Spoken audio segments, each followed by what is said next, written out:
నేను ఢిల్లీలో bill pass చేపిస్తా అన్నాడు. ఢిల్లీలో పోయి ధర్నా పెడితే చివరికి రాహుల్ గాంధీ ముఖం చాటేసిండు.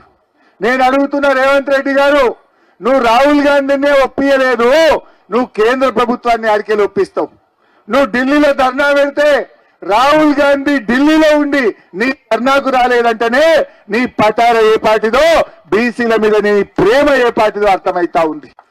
రాహుల్ గాంధీని ఒప్పియే నువ్వు రేపు కేంద్ర ప్రభుత్వాన్ని ఒప్పిస్తావంటే మా బీసీలు ఎట్లా నమ్మాలి అని చెప్పి నేను ఈరోజు రేవంత్ రెడ్డి గారిని అడుగుతా ఉన్నా. అన్ని అబద్ధాలు, అన్ని ఇలా ముఖ్యమంత్రి అంటాడు అబద్ధం ఆడితే బాధ అవుతుంది. ఎందుకంటే ఆ కుర్చీకి ఉన్న విలువ తగ్గిపోతుంది, ఆ కుర్చీ పతారు తగ్గిపోతుంది. ముఖ్యమంత్రి మాట్లాడితే మాట మీద ఉండాలి. ఇవాళ రేవంత్ రెడ్డి మాట్లాడితే ఏముంటాయమ్మా? అన్ని తిట్లు తప్ప ఏమైనా ఉంటాయా?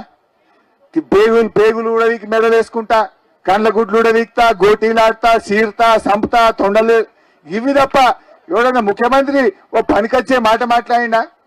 ప్రజలకు పనికొచ్చే పని చేసిండా? అన్ని కూడా పనికి మాలిన మాటలు. ఇవాళ శత్రుత్వం తప్ప ఒక్కట్లేదు. ముఖ్యంగా మా ఎస్టీలకు ఇవాళ రేవంత్ రెడ్డి వచ్చినాక కనీసం మంత్రి పదవి కూడా దొరకలే.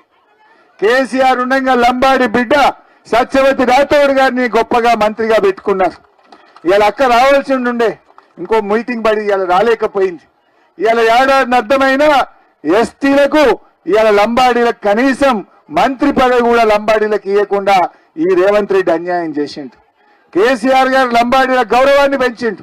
మనకు సంత్ సేవాలాల్ మహారాజ్ జయంతిని అధికారికంగా జరిపిండు మన ఆరాధ్య దైవం. సో ఆ రకంగా మనమేమో మంచి పనులు జరిగితే రేవంత్ రెడ్డి కాలంలో వెనుకకు పోతున్నటువంటి పరిస్థితి ఉంది. ఇవాళ మీరు నిన్న మొన్న చూస్తున్న టీవీలల్లా ఆయన హెచ్సియు యూనివర్సిటీలో చెట్లు నరుకుతా ఉన్నాడు. అక్కడ ఉండే పక్షులు, నెమళ్ళు, జింకలు అవి ఏడుస్తున్నాయి. అరుపులు పెడుతుంటే కూడా ఈయనకు చీమ కుట్టినట్టు కూడా లేదు. ఇవాళ ఇంతసేపు ఏ భూములు అమ్ముకుందామా, ఏ భూములు లూటీ చేద్దామా, ఇది తప్ప రేవంత్ రెడ్డికి ఇంకో పని లేదు. ఆడ అగ్రికల్చర్ యూనివర్సిటీలో 100 ఎకరాలు గుంజుకున్నాడు.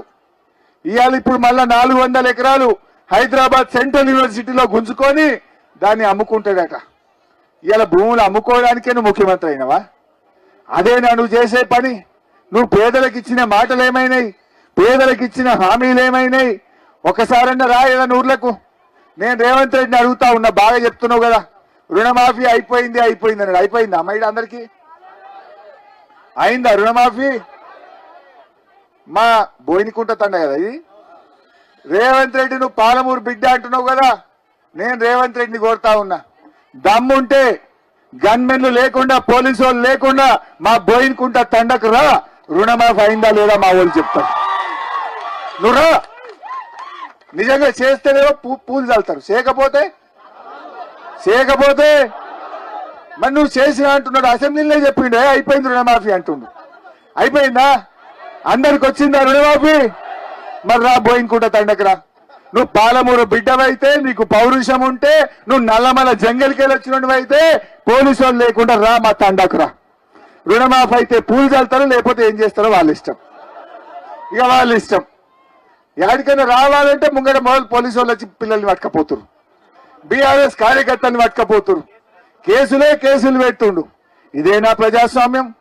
ఏడవ గ్యారంటీ ప్రజాస్వామ్యం అన్నావు. ఉందా అసలు ఈ రాష్ట్రంలో ప్రజాస్వామ్యం?